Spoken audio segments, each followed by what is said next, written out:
السلام علیکم ورحمۃ اللہ وبرکاتہ الحمد للہ رب العالمین والصلاة والسلام على سید الانبیاء والمرسلین وعلى آلہ واصحابہ اجمعین اما بعد فقد قال تبارک تعالی فی القرآن المجید والفرقان الحمید فاعوذ باللہ من الشیطان الرجیم بسم اللہ الرحمن الرحیم النبی اولا بالمؤمنین من انفسهم وازواجہ امہاتهم صدق اللہ رسولہ النبی کریم۔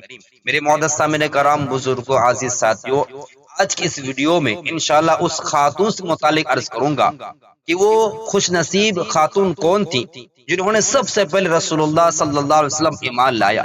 وہ کون تھی جنہوں نے اس وقت نبی کریم صلی اللہ علیہ وسلم کو ساتھ دیا جو پوری دنیا آپ صلی اللہ علیہ وسلم کی مخالفت کر رہی تھی؟ وہ کون تھی جنہوں نے اپنا سارا مال و دولت، اپنی راحت، اپنی زندگی اور اپنی ہر خوشی اللہ اس کے رسول صلی اللہ علیہ وسلم پر قربان کر دی؟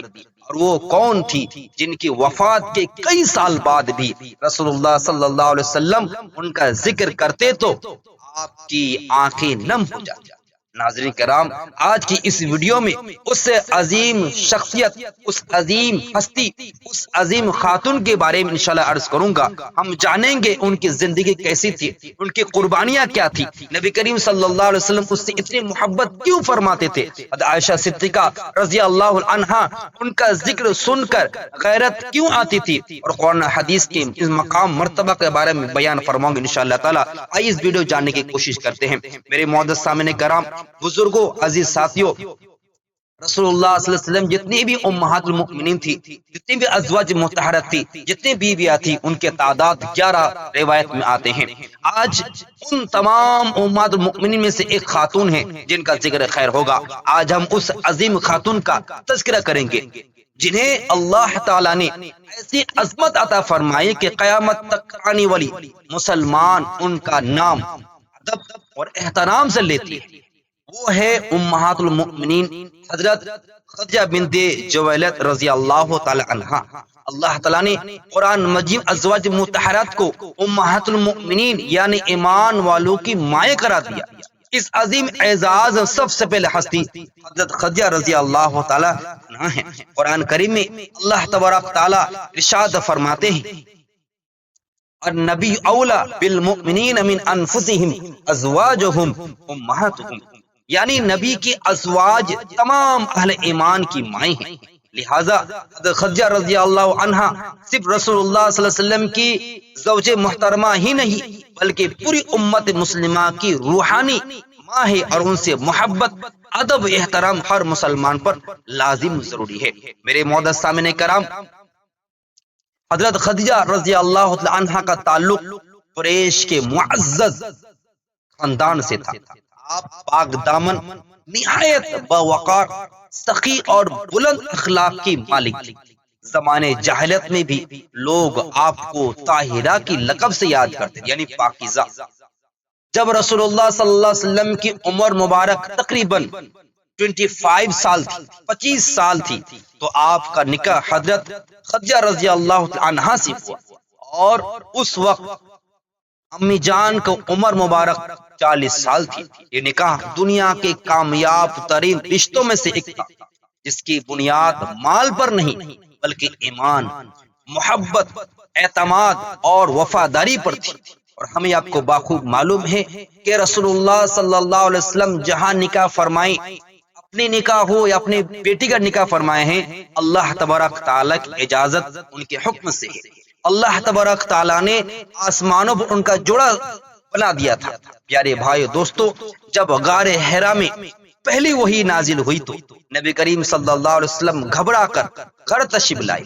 اس نازک وقت میں سب سے پہلے جس شخصیت نے آپ صلی اللہ علیہ وسلم تسلی دی وہ حضرت خدیجہ رضی اللہ تعالی عنہا تھی۔ انہوں نے فرمایا، اللہ کی قسم، اللہ آپ کو ہرگز رسوا نہیں کرے گا، کیونکہ آپ صلہ رحمی کرتے ہیں، سچ بولتے ہیں، کمزوروں کا بوجھ اٹھاتے ہیں، مہمان نوازی کرتے ہیں، اور حق کی کاموں میں لوگوں کی مدد کرتے ہیں۔ سبحان اللہ، یہ الفاظ صرف اور صرف تسلی نہیں تھی میرے بھائی، بلکہ نبوت کی پہلی تائید تھی۔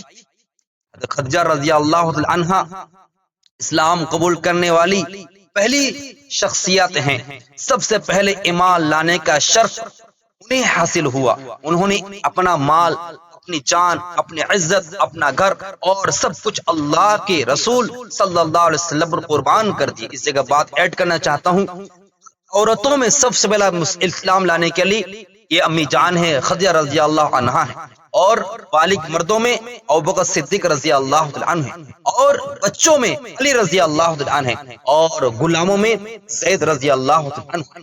میرے معزز سامعین کرام، اس لیے رسول اللہ صلی اللہ علیہ وسلم اپنی بیوی کے بارے میں فرماتے تھے، جب لوگوں نے میری تکذیب کی، مجھے جھٹلایا، تو خدیجہ نے میری تصدیق کی۔ جب لوگوں نے مجھے محروم کیا تو خدیجہ نے اپنے مال سے میری مدد کی۔ مسند احمد۔ اسی عظمت کی وجہ سے حضرت جبریل علیہ السلام کی طرف سے حضرت خدیجہ رضی اللہ عنہا کے لیے اسلام لے کر آئے اور سلام لے کر آئے، اور جنت میں موتیوں کے ایسے محل کی بشارت دی جسے میں نہ کوئی شور ہوگا اور نہ ہی کوئی تکلیف۔ صحیح مسلم۔ عائشہ صدیقہ رضی اللہ عنہ کو غیرت کیوں آتی تھی؟ جانیے، عائشہ رضی اللہ عنہا سوکن تھی، حالانکہ جس وقت عائشہ حیات تھی اس وقت پہلی امی جان خدیجہ رضی اللہ عنہا حیات میں نہیں تو وفات پا چکی تھی۔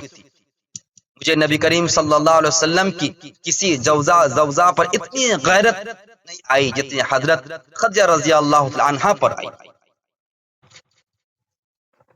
حالانکہ میں نے انہیں دیکھا بھی نہیں تھا، کیونکہ رسول اللہ صلی اللہ علیہ وسلم ان کا بہت زیادہ ذکر فرمایا کرتے تھے۔ بخاری مسلم کا حدیث ہے۔ ایک مرتبہ عائشہ رضی اللہ عنہا نے عرض کیا، یا رسول اللہ، آپ خدیجہ کا اتنا ذکر کیوں فرماتے ہیں؟ نبی کریم صلی اللہ علیہ وسلم تو فرماتے ہیں، اللہ نے مجھے اس سے بہتر کوئی بھی عطا نہیں فرمائی۔ سبحان اللہ۔ جب سب نے انکار کر دیا تو وہ مجھ پر ایمان لائی، جب سب نے مجھے جھٹلایا تو انہوں نے میری تصدیق کی، اور جب لوگوں نے مجھے محروم کیا تو انہوں نے اپنے مال سے میری مدد کی، اور اللہ نے مجھے انہی سے اولاد عطا فرمائی۔ سبحان اللہ۔ ہمیں آپ کو معلوم ہے، یہ جو باتیں آ رہی ہے ان میں سے مزید بات یہ ہے کہ یہ ناراضی، حسد یا بغض کی وجہ سے نہیں ہے۔ عائشہ رضی اللہ عنہا خدیجہ کے بارے میں بات کر رہی تھی، بلکہ فطری غیرت اور زوجیت تھی جو شریعت کے دائرے میں ایک طبیعی احساس ہے۔ عائشہ صدیقہ رضی اللہ عنہا خود حضرت خدیجہ رضی اللہ عنہا کی عظمت کی معرفت تھی۔ میرے عزیز بھائیو، حضرت خدیجہ رضی اللہ عنہا ہمیں یہ سبق دیتی ہیں کہ شوہر کی مشکل وقت میں اس کا سہارا بننا سب سے بڑی نیکی ہے۔ میں تمام ماں بہنوں سے گزارش کروں گا، دھیان دیں کہ شوہر جب مشکل حالات میں ہو اس کا سہارا بنے۔ دین کے لیے مال خرچ کرنا عظیم سعادت ہے۔ ایمان، وفاداری اور صبر انسان کو جنت کا مستحق بنا دیتے ہیں۔ ایک نیک بیوی پوری معاشرے کی اصلاح کا ذریعہ بن سکتی ہے۔ حضرت خدیجہ الکبریٰ رضی اللہ عنہا کا وصال نبوت کے 10ویں سال ماہ رمضان میں ہوا۔ رسول اللہ صلی اللہ علیہ وسلم کو ان کی وفات کا اتنا صدمہ ہوا کہ اس سال کو عام الحزن یعنی غم کا سال کہا جاتا ہے۔ اللہ تعالی ہمیں امت مومنین حضرت خدیجہ رضی اللہ عنہا کی سیرت سے سبق لینے، ان جیسا ایمان، وفاداری، قربانی اور اخلاص اور اعتماد عطا فرمائے۔ آمین۔ وما علینا الا البلاغ۔